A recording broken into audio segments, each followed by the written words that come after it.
Coba deh bercermin. Yup, tatap matamu. Lihat lipatan jaringan kecil di sudut dalam kedua matamu. Jangan kaget ya, itu sebenarnya kelopak mata ketiga atau membran untuk mengedip. Kamu bisa melihatnya misalnya di ular atau kadal. Kelopak mata ketiga digunakan untuk tujuan yang sama dengan dua lainnya, meski belum diketahui dengan jelas apa yang ada di manusia pernah berkembang sepenuhnya. Selaput ini tidak setebal kedua kelopak mata kita dan bisa membasahi mata tanpa menghalangi pandangan. Saat ini, yang kita punya cuma lipatan kecil di sudut mata dan kemungkinan besar di masa depan semua akan hilang total. Selain itu, kita mungkin akhirnya berhenti bangun dengan belek menyebalkan yang menumpuk di mata kita semalaman. Selagi kamu masih bercermin, lihatlah ke bawah, kurang bawah, dikit lagi. Nah, ini jari kakimu, silakan sapa dan langsung pamit. Ilmuwan meyakini di masa depan yang jauh, kita akan kehilangan jari-jari kaki sepenuhnya. Primata purba butuh jari kaki untuk memanjat pohon dengan efisien. Mereka memakai kedua tangan dan kaki untuk menggenggam dahan pohon. Kamu bisa melihatnya sekarang di sebagian besar monyet dan kera. Mereka punya jari kaki yang lebih panjang dan lebih fleksibel dengan kaki lebih lentur yang memungkinkan mereka bergelantungan di dahan. Mobilitas kaki mereka juga memungkinkan mereka mengambil benda dari tanah kalau perlu. Bagi manusia, mengangkat pulpen yang jatuh ke lantai dengan jari kaki saja sudah merepotkan, tapi bagi kerabat primata kita, itu mudah. Manusia berevolusi ke arah berbeda. Kita mulai berjalan tegak dan turun dari pohon sehingga membentuk kaki yang kaku dan jari kaki yang lebih pendek. Di zaman sekarang, kita masih memakai jari kaki untuk keseimbangan saat berguling dari ujung tumit ke ujung jari, tapi keseimbangan kita sekarang jauh lebih terpusat. Awalnya, keseimbangan bergerak ke arah kaki bagian dalam yang membuat jari kelingking kita menjadi sangat kecil, sementara jempol kaki, ya, sangat besar. Namun saat keseimbangan bergerak menjauh dari jari kaki sepenuhnya, jari kaki kita mungkin menyatu di masa depan. Nah, berbaliklah dan lihatlah bagian belakang badanmu. Kalau pernah jatuh dari papan meluncur atau terpleset di permukaan es, kamu pasti ingat betapa sakit tulang ekormu pas terbentur permukaan keras. Tapi kita beruntung, ilmuwan memperkirakan tulang ekor akan segera hilang dalam berjalannya evolusi. Tulang ekor adalah fitur yang juga ditinggalkan nenek moyang primata kita. Sekali lagi, mereka butuh ekor agar mobilitasnya lebih baik di antara cabang-cabang pohon, menggunakannya untuk melemparkan diri dari pohon ke pohon. Entah kapan manusia kehilangan ekornya dan tidak pernah kembali, tapi fakta adalah fakta. Satu-satunya hal yang kita punya sebagai pengingat hari-hari melompat di pohon itu adalah tulang tidak berguna di ujung bawah punggung kita.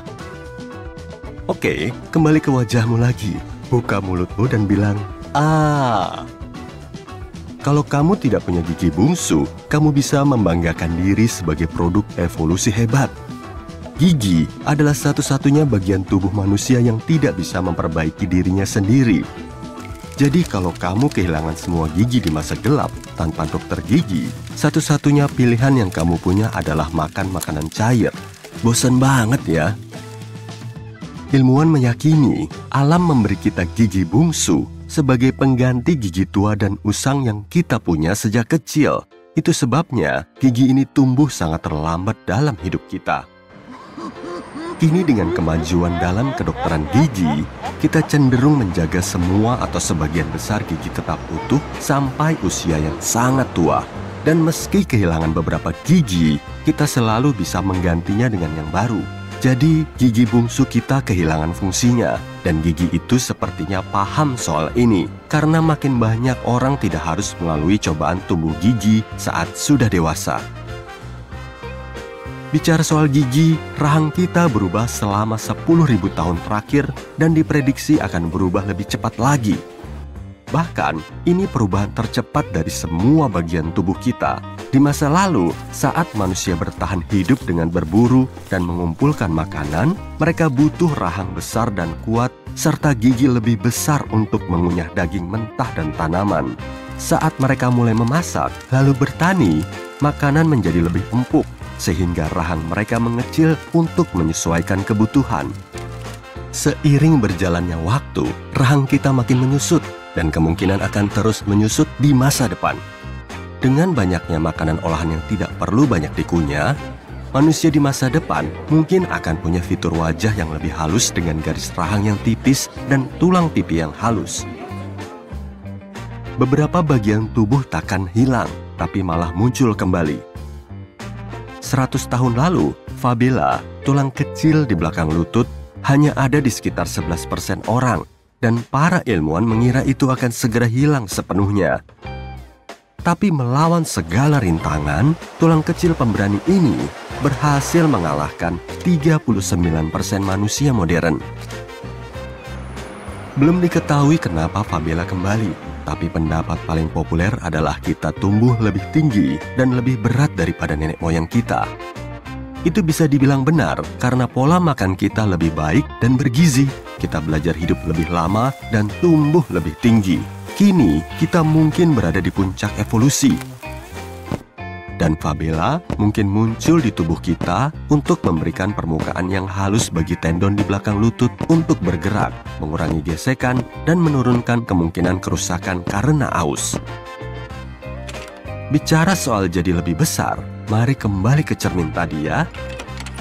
Kencangkan ototmu. Wah, keren juga bisepmu. Tapi sayangnya, tidak sekeren bisep nenek moyangmu. Evolusi tidak selalu baik untuk kita. Itu cuma serangkaian fitur yang beradaptasi dengan baik. Dan itulah yang terjadi pada otot kita. Otot kita tumbuh lebih kecil dan lebih lemah seiring waktu, terutama di tubuh bagian atas. Pada zaman kuno, manusia membutuhkan otot besar dan kuat untuk melakukan banyak pekerjaan. Mulai dari berburu dan mengumpulkan hasil tangkapan, hingga membuat alat dan membangun tempat berlindung. Kemudian, kehidupan tidak makin mudah, malah sebaliknya. Membajak sawah dan membangun struktur kompleks membutuhkan banyak kekuatan dan ketahanan fisik. Namun, seiring kemajuan teknologi yang berkembang pesat, kemampuan fisik digantikan oleh kekuatan otak.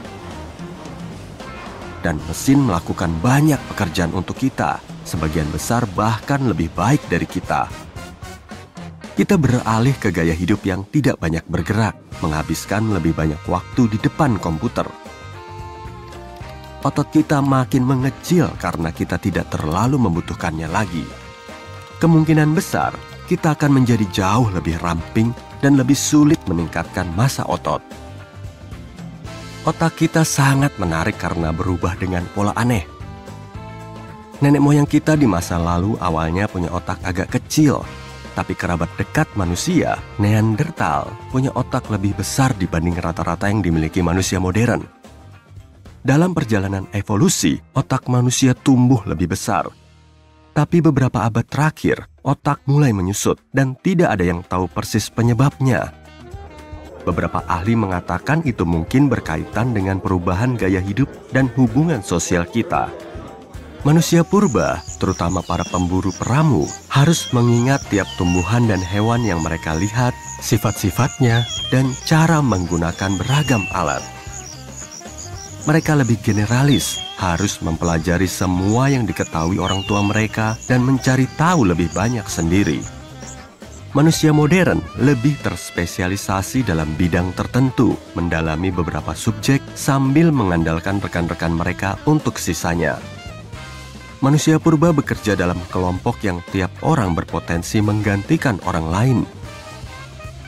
Sementara kita berkumpul dalam tim di mana tiap anggota punya tugas khusus dan tidak tergantikan. Namun, ukuran otak tampaknya tidak terlalu penting. Karena orca dan gajah misalnya punya otak lebih besar daripada kita, tapi tidak membuat mereka lebih cerdas. Jika kita menjelajah lebih jauh, yang berarti ribuan tahun dari hari ini, kita bahkan mungkin mengembangkan sejumlah fitur yang sulit dipercaya. Beberapa mengatakan, jika naiknya permukaan air laut terus berlanjut, manusia mungkin akan beradaptasi untuk hidup di air. kita mungkin berevolusi punya tangan dan kaki berselaput untuk berenang lebih baik dan mengembangkan insang agar bisa bernapas di bawah air. Kalau kita pindah ke planet lain, mau tidak mau harus beradaptasi dengan kondisi di sana. Mars misalnya, punya gravitasi lebih rendah dan iklim yang jauh lebih dingin. Ini mungkin membuat manusia lebih tinggi dan lebih ringan, tapi juga menumbuhkan lebih banyak rambut tubuh agar tetap hangat. Planet dengan gravitasi lebih kuat dan suhu lebih tinggi, sebaliknya akan mengubah manusia menjadi kekar, kukuh, dan kemungkinan tidak berbulu. Kemungkinannya tidak terbatas. Hei, mungkin karena media sosial, kita akan berubah menjadi gumpalan kecil dengan mata besar dan jempol. Jauh lebih baik untuk chattingan kan? Amit-amit. Bukan mau nakut-nakutin, tapi setiap detik tubuhmu menghasilkan 25 juta sel baru. Berarti gini, sekitar 15 detik jumlah sel yang kamu hasilkan lebih banyak daripada populasi Amerika Serikat. Ingat ini ya, waktu kamu ngerasa nggak cukup produktif. Emang sih cuma nyumbang 2% massa tubuh, tapi otak sebenarnya mengambil 20% suplai darah dan oksigen. Otak juga bisa menghasilkan cukup energi buat nyalain bohlam loh. Itu waktu kita bangun. Kamu tahu apa organ terbesar manusia? Kulit. Dan kulit paling tebal ada di telapak tangan dan telapak kaki. Iya, aku tahu kok. Aku juga benci ngelap debu. Tapi, kamu juga bertanggung jawab untuk lapisan debu di layar TV kamu. Sekitar 600.000 partikel kulit manusia rontok setiap jamnya. Dan sebagian besar debu di rumahmu sebenarnya terdiri dari partikel kulit itu. Jadi, itu gara-gara kita juga.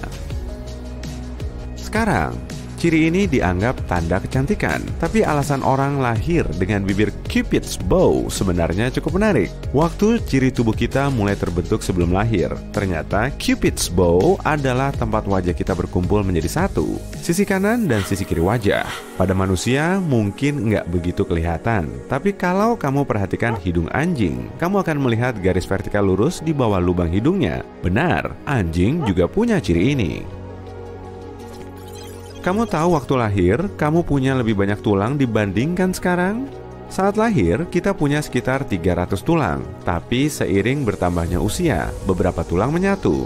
Makanya, pada orang dewasa, kita cuma punya sekitar 200 tulang.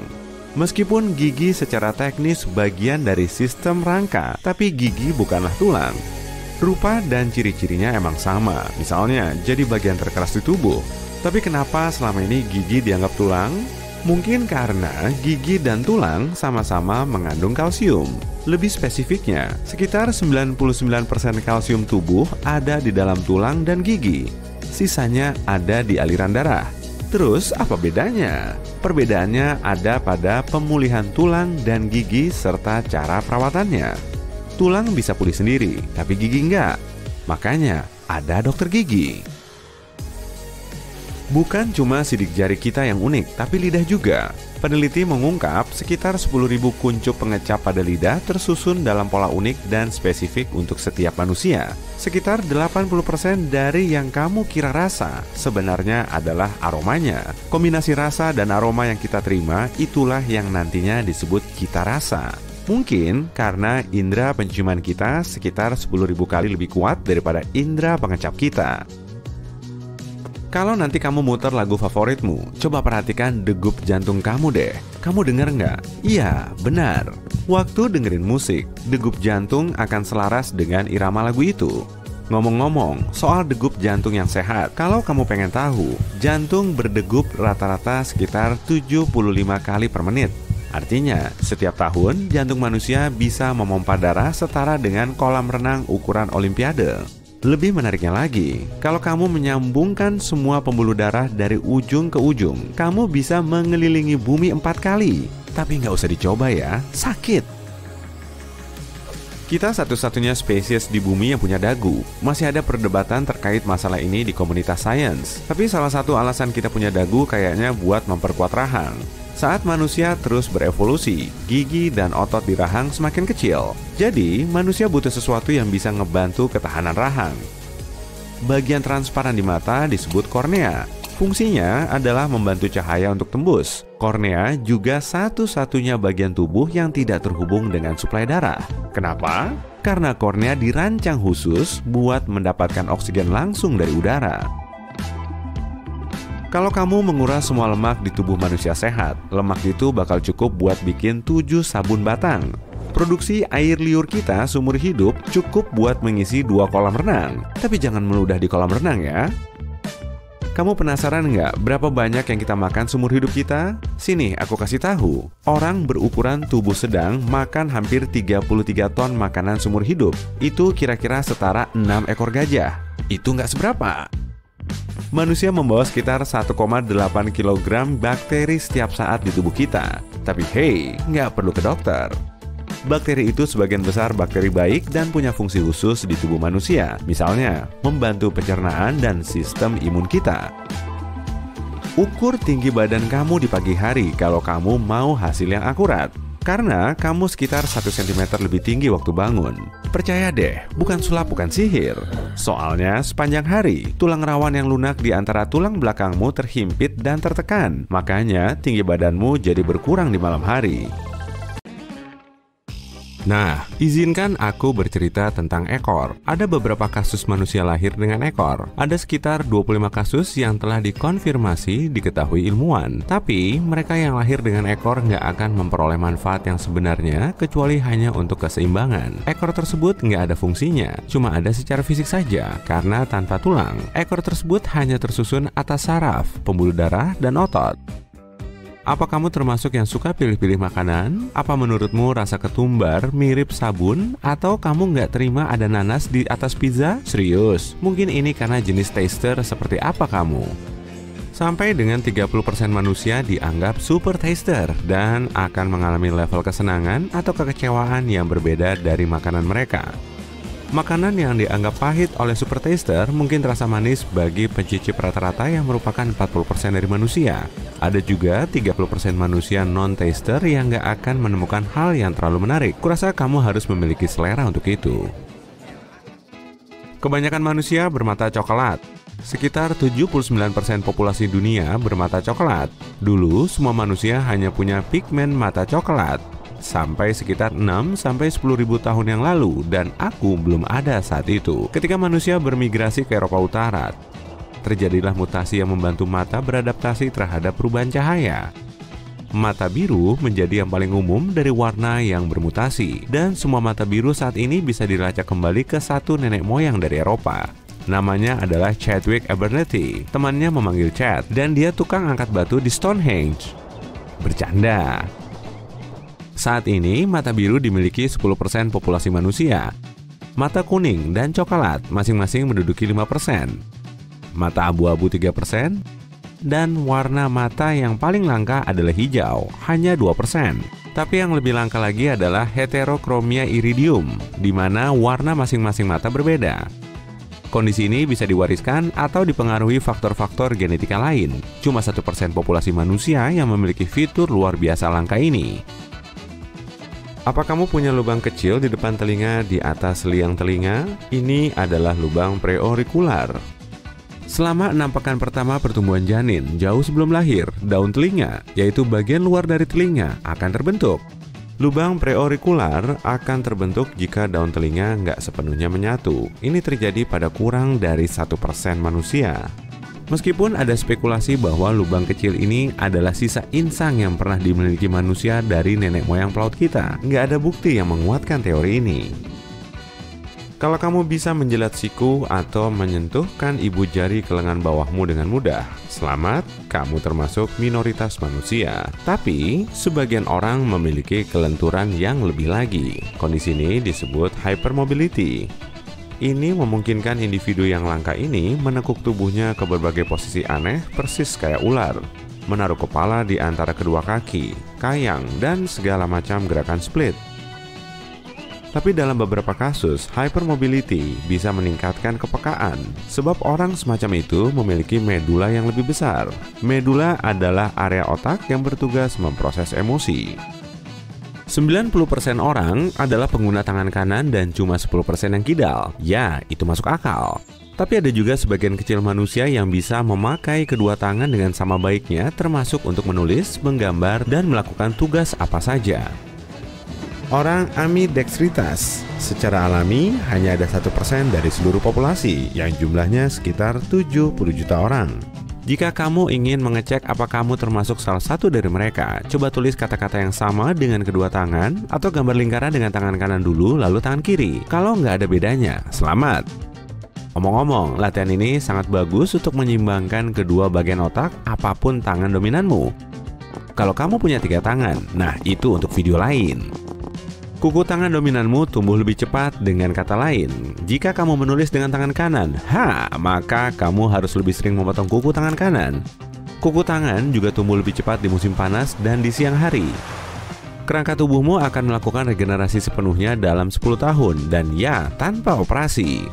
Orang dewasa memakai sekitar 200 otot untuk bergerak 1 langkah saja, jadi jangan bilang aku nggak cukup berolahraga ya. Tiap menit tubuhmu meluruhkan lebih dari 3.000 sel kulit, artinya hampir 200.000 sel kulit per jam dan lebih dari 40 kg per tahun. Hey, ini rencana penurunan berat badan melalui peluruhan kulit. Ayo daftar! Tapi tenang, kamu tetap selalu punya sekitar 300 miliar sel kulit. Selain itu, kulitmu selalu melakukan regenerasi tiap 28-30 hari. Hati adalah satu-satunya organ tubuh yang bisa melakukan regenerasi sepenuhnya. Hati berukuran 25% dari berat yang sebenarnya bisa pulih ke ukuran seutuhnya. Sebagian orang bisa mendengar bola mata mereka bergerak dalam rongga matanya. Wah, pasti seru. Nggak seperti anggota badan lain. Telinga dan hidungmu nggak pernah berhenti tumbuh. Wow, itu sih nggak seru.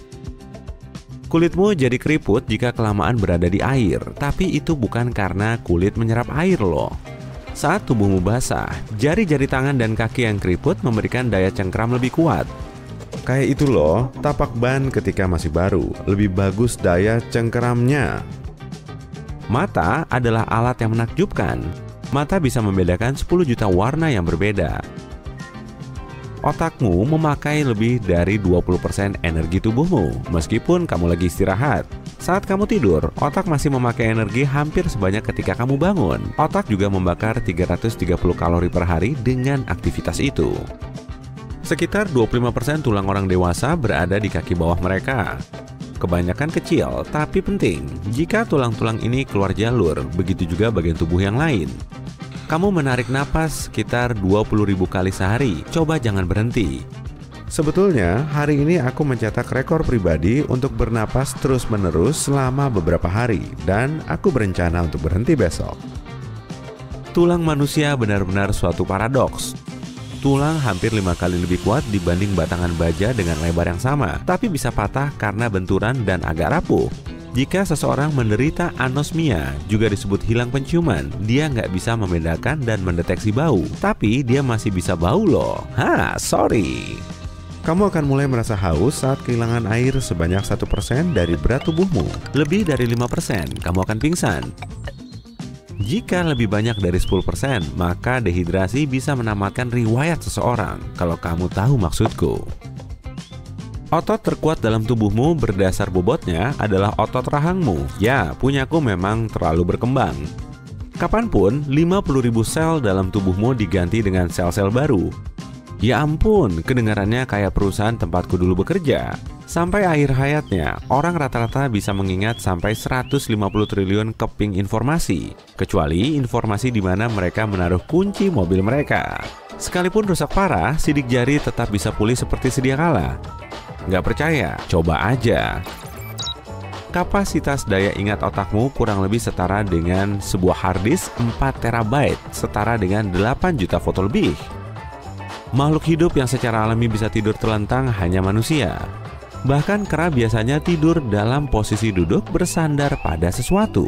Jangan bangunin mereka ya. Tulang terpanjang adalah tulang pahamu, bukan tulang siku.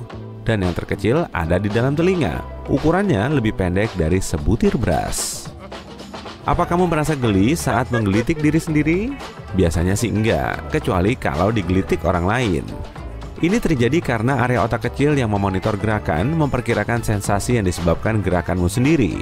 Lalu otak kecil mengirim sinyal ke bagian sistem saraf yang lain untuk membatalkan rasa geli itu. Tapi beberapa individu langka bisa benar-benar merasa geli sendiri. Jika kamu bukan salah satu dari mereka, menyentuh tekstur baru yang belum dikenali otak atau memakai alat pijat kepala bisa membantu memicu saraf-saraf dan membawa relaksasi. Hey, kamu bisa ngasih dia tes geli? Jika kamu ingin memeriksa kerja sistem vestibularmu, cobalah trik sederhana ini. Berdirilah di atas satu kaki dan tutup matamu. Kebanyakan orang akan kehilangan keseimbangan setidaknya dalam percobaan pertama. Sistem vestibular mencakup banyak organ dan sistem di seluruh tubuhmu. Bersama sistem ini memungkinkan tubuhmu tetap seimbang dalam berbagai posisi. Sistem ini mencakup telinga bagian dalam dan penglihatan, yang menjadi alasan kenapa menjaga keseimbangan jauh lebih mudah dilakukan saat mata terbuka. Kamu bisa dengan sengaja menggerakkan daun telingamu. Apa kamu populer di pesta berkat kemampuan itu? Selamat, kamu termasuk 22% manusia di bumi yang mampu menggerakkan satu daun telinga. Adapun menggerakkan kedua daun telinga sekaligus, cuma 18% yang bisa melakukannya. Dulu, menggerakkan daun telinga merupakan hal biasa bagi nenek moyang jauh kita. Ilmuwan percaya mereka bisa melakukan berbagai gerakan dengan daun telinga mereka. Kelompok otot yang bertugas untuk menggerakkan daun telinga disebut